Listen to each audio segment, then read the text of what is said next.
Hey guys, I'm Yoonj Kim with MTV News, and welcome to the 2021 Oscars After Show, where we are going to break down the biggest moments of this night. And what a historic night it was, especially for people of color and for women. I'm so excited to be joined by our amazing panelists here. They are Trey Mangum, film and TV journalist and managing editor of the Black entertainment platform Shadow and Act; Alex Song-Xia, comedian, actor, and writer on Rick and Morty; and last but not least, Jamila Mustafa, an award-winning broadcast journalist, actress, and host of MTV's Fresh Out Live. Thank you guys so much for joining me. Let's get right into it, and into a topic that's probably at the top of our minds right now, at least it is for me, and that is the standout moments of the night. I mean, we saw a ton of speeches, performances, heartfelt moments. For me personally, I loved it when Yo Jung-yoon won Best Supporting Actress, because she's an actress that I grew up watching in Korean soap operas with my parents when I was little, and I never would have imagined that she would be embraced by American culture on such a big level like she was tonight. So when she won, I really felt it, and my parents really felt it, and it was just a really sweet moment. How about you, Trey? What was your biggest moment? Yeah, so Yo Jung-yoon is so iconic. Like, she's been one of my favorites all award season, and she gives one of the best awards acceptance speeches too, and this one was the same. It did not disappoint, and like shooting your shot at Brad Pitt, like what? So I love that so much. I'm so happy for her, and I'm so happy for Minari, and also with Daniel Kaluuya. He gave an amazing speech, especially towards the end, but only because he gave such an impactful performance in Judas and the Black Messiah. And of course, Judas and the Black Messiah was also a great film and one that needed to be recognized this year as well. And I could not be remiss if I did not talk about Regina King in that opening segment. I could have her narrate my life, narrate all my biggest moments, and she had the most killer outfit tonight as well. So those are some of my best moments of the night. Totally, it was a toss-up for me between Regina King and saying that impactful, just straight to the moment point about like, yes, we are in this era of great tragedy and hardship, but we're also celebrating the thing that brings us together and the entertainment and movies that have entertained us over the past year. So I thought that was really powerful as well. How about you, Alex? What were your standout moments? Oh my god, of course, just once again shouting out Yo Jung-yoon. What a speech, and it's so funny. And then also, of course, Chloe Zhao winning. Chloe Zhao? How are we pronouncing it in English? I think it's Zhao. Because it would be like Zhao. And also hearing her speak Chinese in her speech was incredible, and that like Right. quote that translated to people at birth are inherently good. Like, that's something that I don't know, it really hit me, and just having not only a woman win for Best Director, but a Chinese American woman was incredible. She's only the second ever woman to win Best Director, is that right? That's right, and the first woman of color. Yeah, that's crazy. And the first woman of color.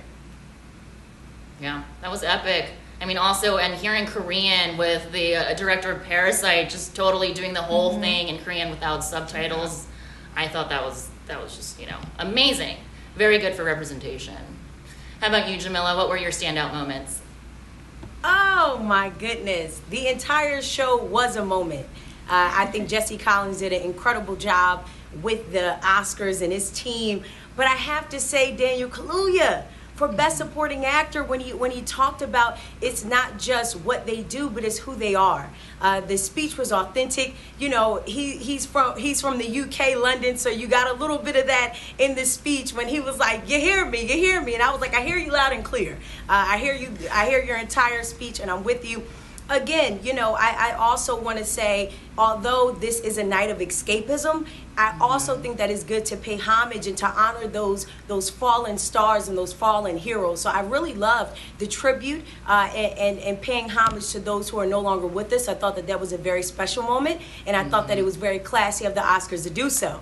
And then, how can you forget about the Questlove, Little World Howie, and Glenn Close do it in the butt? I mean, I would have never thought that I would see Glenn Close get up and I mean really dance. And so I just think all of those different layers and levels to the Oscars really made it special. So I would say those are my top three if I had to choose my special moments of this evening. Dope. And I know Glenn Close didn't get an award for that, but she definitely should have been one of the big five winners, in my opinion, for that moment. And for her balls doing that on live TV. That was epic. Which brings us to my next topic. I want to talk about the big actual winners and losers of the nights. And not just the big five categories, which are historically actor, actress, picture, screenplay, and director, but just all across the board. And it was especially a big year for writers because it's the first year that the 5 nominees for Best Screenplay also were nominated for Best Picture. And among the screenplays, among the writers, a woman won. And it was the first time she won in 13 years, and that was for Promising Young Woman. Alex, what are your thoughts on that, given that you're a writer?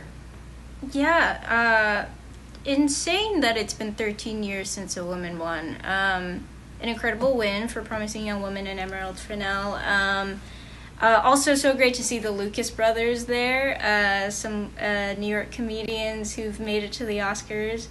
And then, surprising for Father. I didn't see Father, so I'm not sure how I feel about that. But also cool that they put those as the first awards of the night. It feels like a long time ago at this point.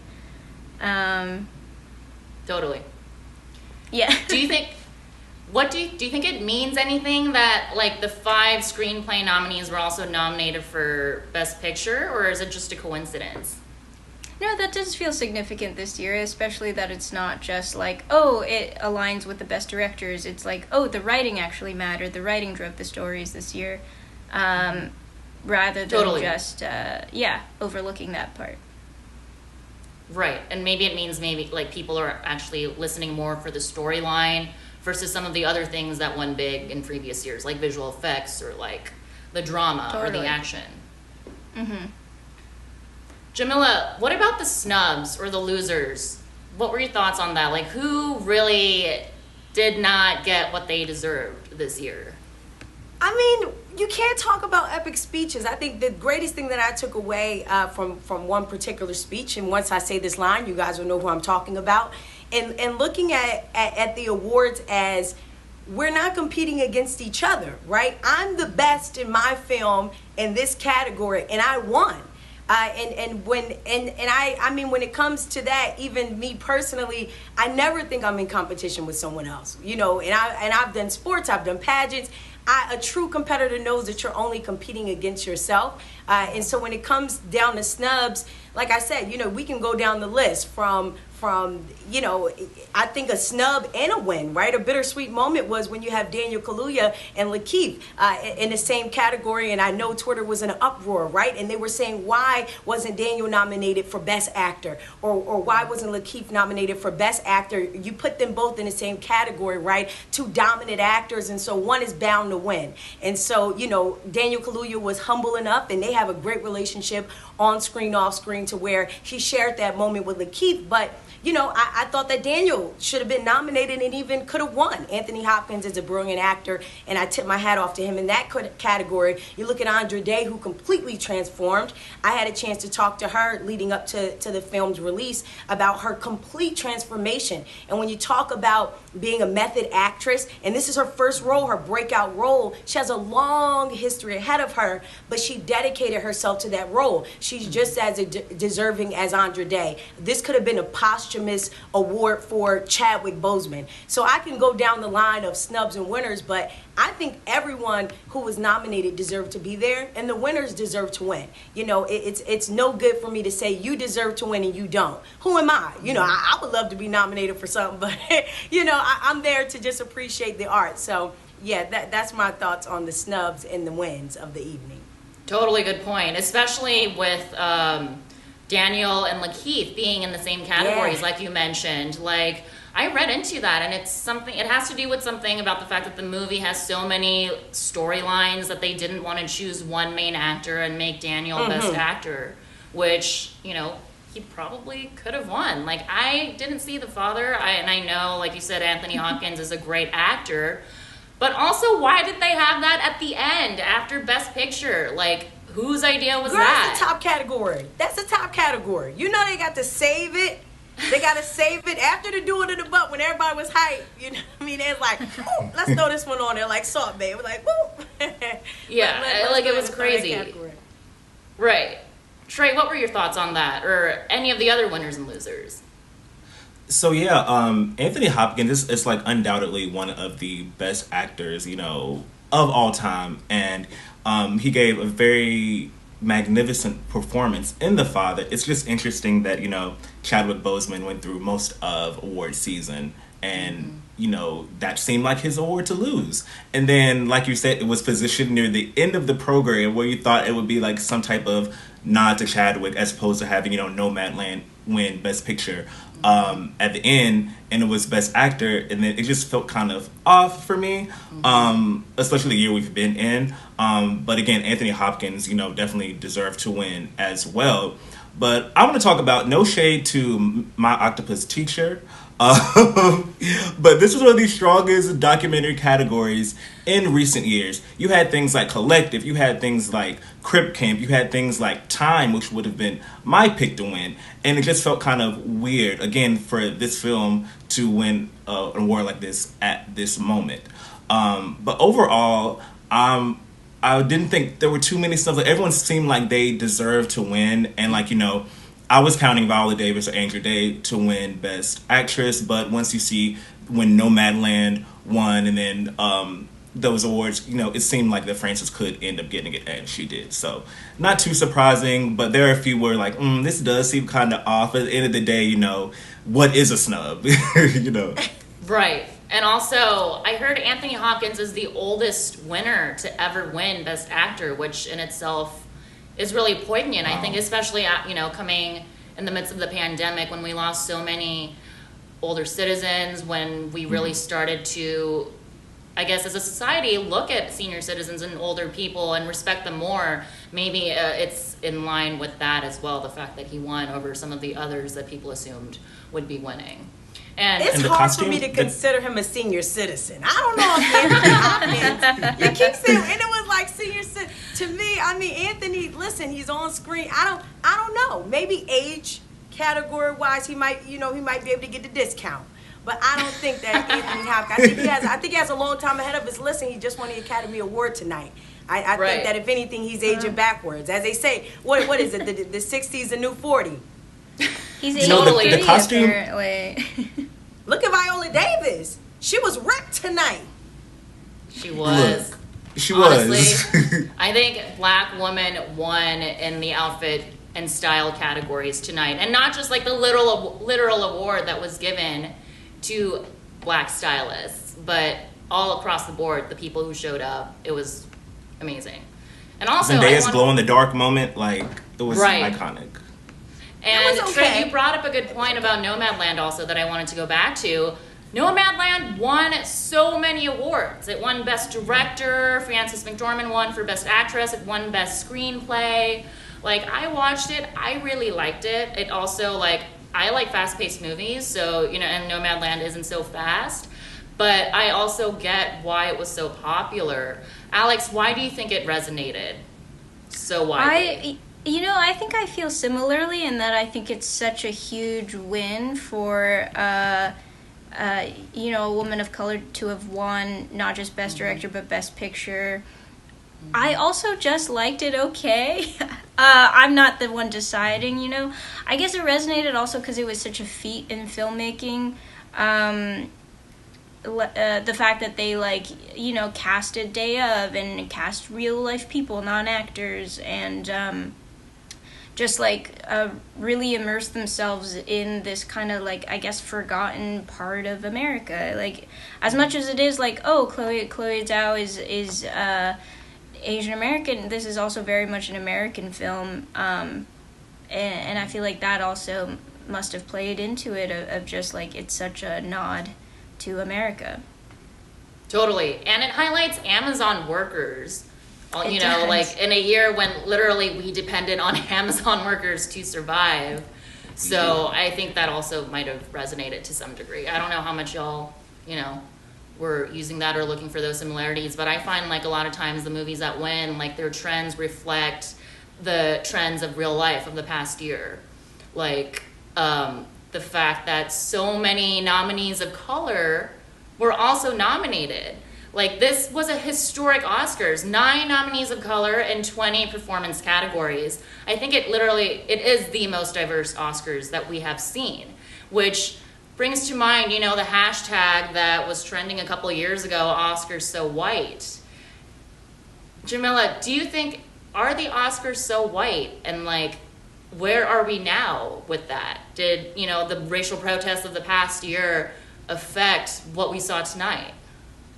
I mean, that's a great conversation, and I think that it's still growing. As we said before, as we were even preparing for this conversation, right? We were literally live chatting up until the moment because certain categories, those big categories we were waiting to see, that kind of gives in also to the hashtag, how those things are swayed. Take a look at, as we were chatting about before, director like Ryan Coogler, arguably one of the greatest directors that we have out right now. I remember being very early on in my career at BET, and I remember this was February 27th, literally, that Saturday, and 2 days later was the Oscars, and between Ava DuVernay, who's a director, Ryan Coogler, Stevie Wonder, Janelle Monáe, and a slew of other artists, musicians, and actors alike decided to boycott the Oscars, go down to Flint, Michigan, because just like now during those times, Flint, Michigan, it was the water crisis, it was a lot going on, and they decided to boycott the Oscars and give a concert. And I was one of the only journalists there. It was so last minute, but it was important because they felt like, if we're not going to be recognized and awarded, right, for our contributions, and why not put our contributions to the humanity, to each other. And when you ask the question of relevancy, are we still dealing with that today? Where do we stand? Well, Ryan Coogler has come out many times and said not only did he deny to be a part of the Academy, but he's not showing up. He's not going. And so for me, we're spectators. And so when you ask that question, you look at Ryan Coogler, who was a part of that movement and did the charity event for Flint, Michigan, and who's still not attending the Academy Award. And tonight, for one of those big categories, he was nominated as a producer. And this is the first time that he's been nominated, and particularly himself. He didn't show up. They didn't win the category. And so I think that trend and that conversation is still going on. As you mentioned, they are making progress, right? But what will make them happy? Is it enough to be nominated, or do they need the wins? Do we need to win in this category? Is it enough to get on stage and make statements like Regina King did, or like Daniel Kaluuya did, or even like some of their cohorts did, and recognize the situation that we're in? Or is it just about creating great content? So I think that is an everlasting question. Some categories I was excited about, I was scratching the back of my neck on a few, but artists like Ryan Coogler definitely, where they stand when it comes to the Oscars. There's a lot of work to be done. Totally. And do you think the racial protests of the past year, like starting with George Floyd over a year ago, which was still after the last Academy Awards, do you think that influenced like the actual wins after the nominations? Because a lot of the storylines that we saw, are about Black justice, about the civil rights movement. As you talked about before, it's a reflection of the times that we're in. The same thing as documentaries, what we talked about, we're going through. It's just unfortunate that some of the stuff that we were doing, back during the Black Panther Party in the 60s, the James Brown, is literally still relevant today, which is kind of ironic. And that's the material. And I think that because it's becoming more of a pressing issue, it's becoming more urgent for film directors and even actresses and actors to step up and say, these are the roles that I need to be cast in. And if these are the only films that they're creating, then they have no choice but to acknowledge those films and award those films. And so, I don't know. To me, I look at award shows, whether it's the Grammys, it's the Oscars, it's the SAG Awards, it's the Nickelodeon Awards, as a night of escapism. And I look at it as a platform for us to get away. So I don't know if this is where it all happens, or if this is the night to forget about all of that and just celebrate the art, right? At the end of the day, the Oscars is about celebrating films, but we can't ignore what's going on in the world, and I definitely think it plays a part. For sure, it's definitely a fine line. You know, how much responsibility does something like the Oscars have in forwarding like the power of pop culture to change the world versus using the power of pop culture in movies to entertain people? It's, you know, like you said, up for debate. It's all, you know, it's a matter of perspective in some ways. Trey, what are your thoughts on that? I know you've tweeted about that recently, especially in regards to black actors being represented. Yeah, I definitely think that the Oscars, it's a diverse year. You know, the most diverse slate of nominees. I think most of the major categories were dominated by actors of color, but at the same time, I feel like the Oscars still wouldn't seem as white because of how bad the Golden Globes messed up this year. Because they were pretty bad. And I think regardless of who won tonight, the ratio of actors of color to non-actors of color, I still think in some regard that the Academy would have come out looking better than they did before. So I think that's something that we have to think about and think about, okay, well, the Globes are still in people's minds. So the Academy is still going to be like, they had a diverse slate, and then, you know, some of the winners were of color, not all. And I think that that's a big huge factor in that. And then also I like to think about when the time when Oscars So White first came into prominence, 2015, 2016. We were coming off of a moment in history in the wake of several officer-involved shootings of unarmed black people.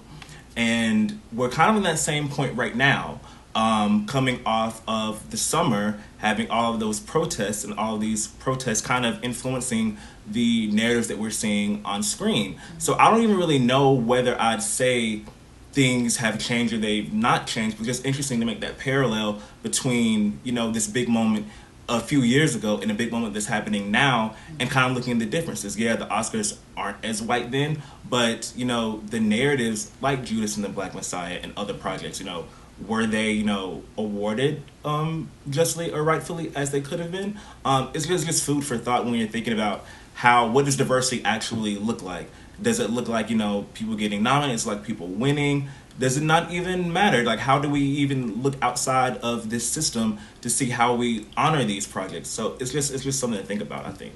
Right, and you bring up a good point also about the Golden Globes. Like, they did so bad. But I also hate that. It's like we're saying the bar is on the floor because of what the Golden Globes did. And so really anything the Academy Awards is doing now is better, but should we be okay with that? You know, like you said, what is it about nominees? Is it about winning? And like, how much should we expect? Like this year, like we mentioned before, 9 out of 20 were actors of color nominated. That's like almost 50%, but still, like, you know, we could do a little better. But in some ways, like, we did do better, especially when it comes to what we saw with Minari. You know, like last year, Best Picture went to Parasite, which was a Korean film, but none of the performers were nominated, so people were pissed about that, especially Korean people, I remember.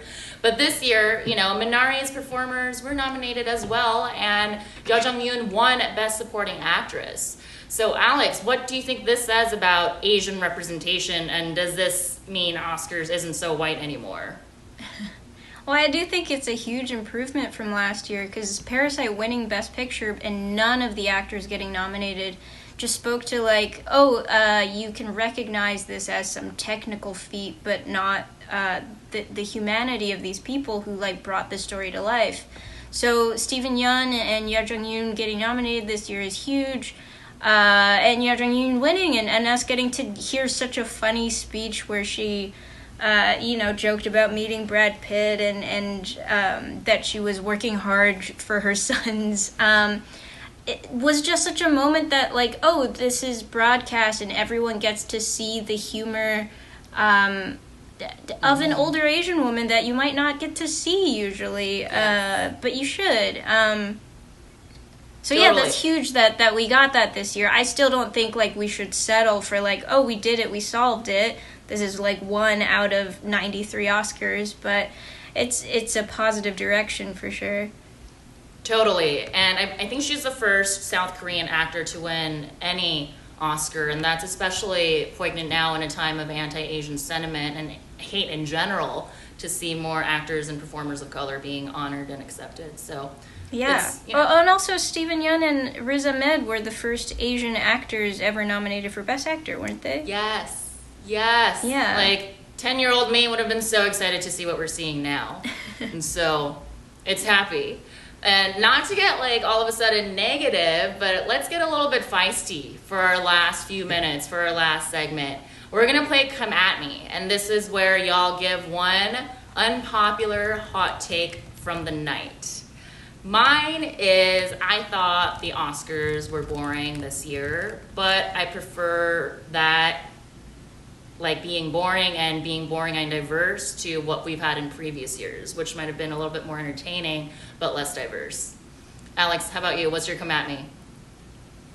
Oh, what did I write? Oh, I was very surprised by what the makers of Soul looked like. I was happy Soul won, I just didn't know that's what they looked like.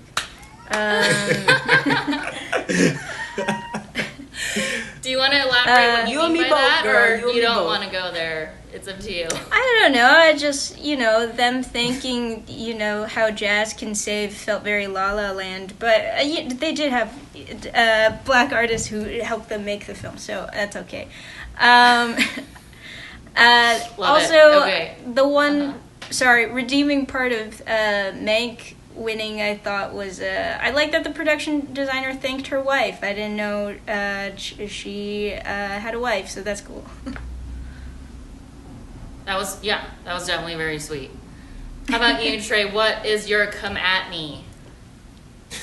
I just also have to add. I have to add on to Alex's about just like having cultural consultants on a movie. Right. Why not just have the movie come from said creators and creatives of the culture? But that's not mine specifically. But I would like to talk about the fact that the Oscars got some award wins out of Mank.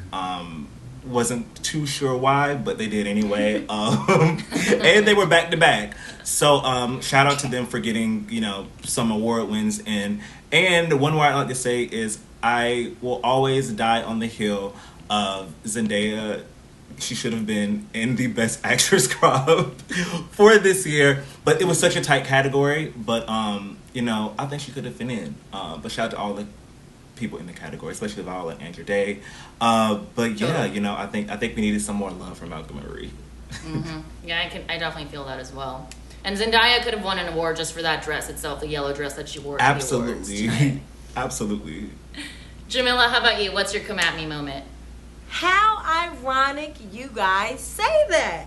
Because you might want to come at me. Now, before I get into it, I have to say, I did get Oscars after Oscars glam ready. You know what I mean? I had to try to come ready.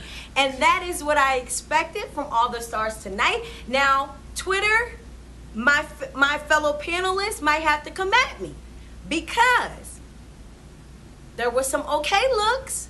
But tonight, at the 93rd Oscars, Halle Berry with the dress, Yeah. looking like a flower. She had the best outfit, period, per point blank tonight. And y'all might have to come at me. Everybody else looked okay. But I'm Halle not gonna Berry, go there. Like kill. someone else can go there. I'm just gonna Kill. leave that. I'm gonna say That's what I'm we saying. now know Halle. We know now Halle for the Bob. Listen to Bob, the dress. I said, Halle, you coming back for another Academy Award. One isn't, definitely. I love it. So, I mean, you're right, and that was definitely like one of the most memorable moments of the night, and it'll live on in the rest of film history, I'm sure. And Twitter's probably still gonna keep talking about it as well. For sure. I mean, when Twitter promises to keep talking about it, it's never gonna. It's here for life. So, thank you. Amen to that. And with that, you guys, I gotta wrap the show. Thank you so much, Alex, Jamila, and Trey, for joining me. This was the 2021 Thank you. Oscars. Thank you you. guys, and thank you everybody for tuning in. This was the 2021 Oscars After Show, and I'm Yoonj Kim with MTV News Need to Know.